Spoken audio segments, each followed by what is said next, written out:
My name is Tia Diaz-Balart, and I'm the Executive Director for Miami and Fort Lauderdale Youth for Christ.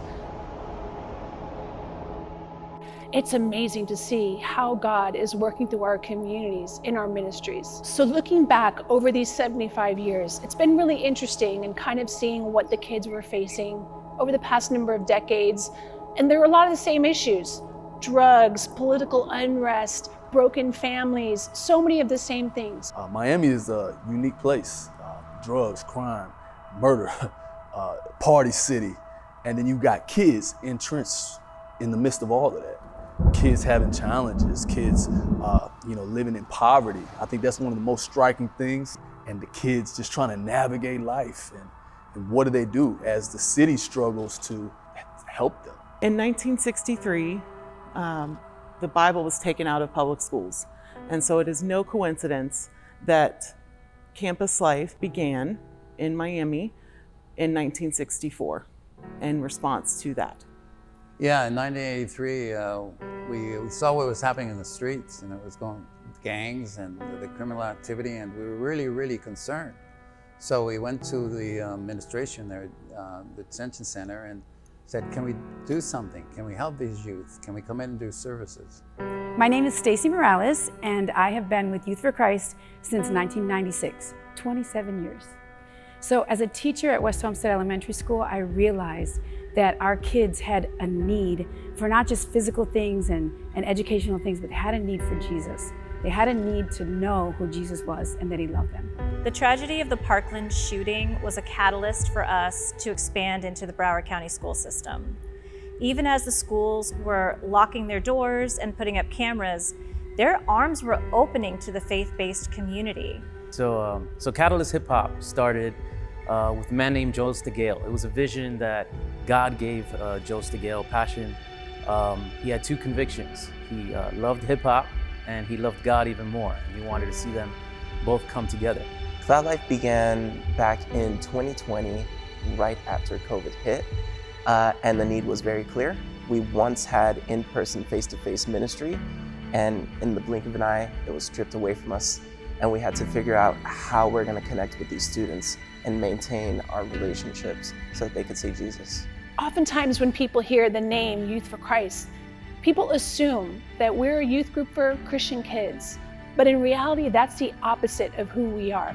We reach kids everywhere, no matter what their background is, but we specifically have a heart and reach out to our community's most at-risk children. So kids who are in jail, kids who are in inner cities and facing poverty and difficulties and tragedy and trauma. When I first got involved in this ministry, there was a super need inside the jails. There was a need for kids who were living in the inner city ghettos, who had their identity placed in the streets, who were fatherless, who were in between, in and out of jail. And one of the things that we knew is that if we don't make a difference with these kids that are in jail and help them when they get out of jail, there's not really a lot of hope for them. They're gonna be incarcerated as an adult. I would say the biggest challenge that we've faced have been really the need for space and where we're gonna be and where we're gonna have our programs because we need it multiple times a week, and then funding. We always need funding. It takes a lot to run a program that's 3 and 4 days a week. One of our biggest challenges that we've tackled in the last decade and a half is the shifting in culture. I would say even needing to be on campus and meeting students where they are.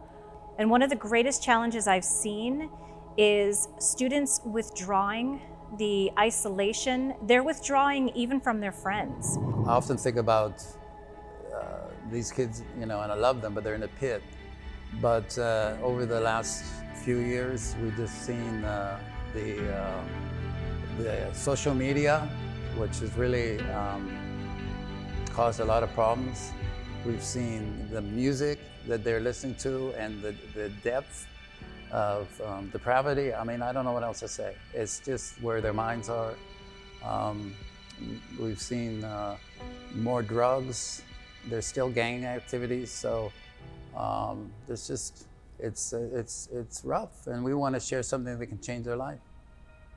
When I think back on the impact that Youth for Christ has on the city, I think about the kids that get involved in our program in any capacity. accept Christ in their heart, change their families' lives, and become somebody that can contribute to Miami in a positive way, be a change maker. That's what excites me. That's I feel like is our biggest thing that we give back to this community, is that we help kids change their life, because the kids are the ones that change the community.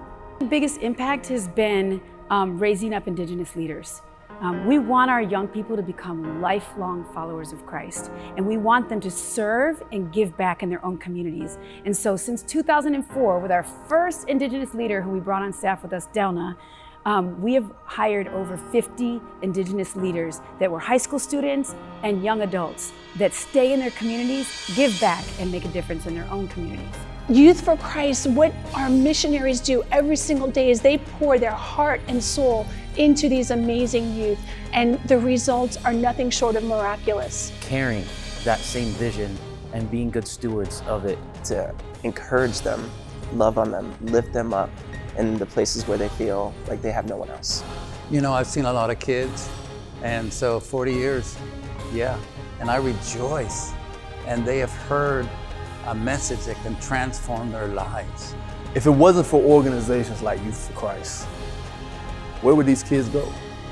Who would be the one to walk into their cell? Who would be the one waiting for them when they get out of jail? Youth for Christ makes all the difference.